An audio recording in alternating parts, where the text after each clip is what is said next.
I was very lucky to be away when it happened. I think if I'd seen it all happening, I mean, this is, again, taking a positive attitude about it. I was up in Maine taking a vacation, and we really had felt that we had finally, after 10 years of struggling, starting with 9/11, we suddenly got this company to a place where we felt safe.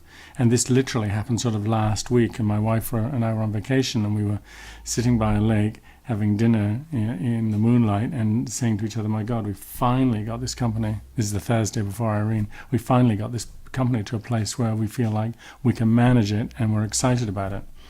And I told her, shh. You get a perspective on the whole world because everyone's in the same boat. And our situation is nothing compared to losing your home. And there's a lot of people who lost their homes, lost a lot of other things. Ours is a business. And most of what was taken out, there are very few deaths caused by this hurricane in Vermont. There were some. But, you know, some people lost animals, and we heard about it. And even that was horrifying. This is all material stuff that was turned into garbage. And there was a lot of garbage that went out as well with all of this. But every day you sort of can't imagine how you're going to get all that stuff out, how you're going to get all the mud out, how you're going to wash it down. You just can't imagine. And it felt so good on Wednesday when we actually started. We actually started the process and it all started coming out. It's disgusting. You also have to look at the picture of, okay, what's the worst case scenario? We go out of business.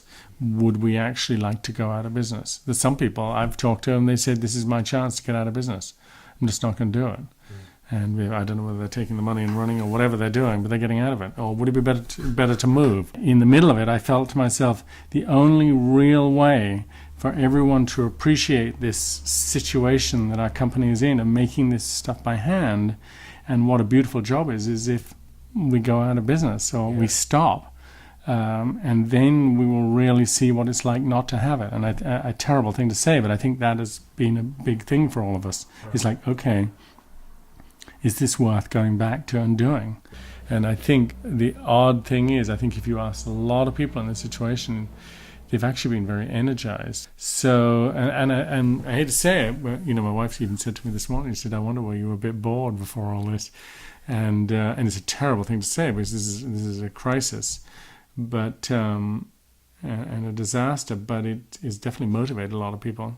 I think we all get bored quite easily. Yeah. And it's not until the real elements and environment start affecting your situation that suddenly you get extremely interested. It sort of shows you the strength of will of the human race to get back on its feet. But, you know, this is all. You look out the window and Vermont is still beautiful. So it's, you know, this is nothing compared to what people put up with, losing other people and things like that.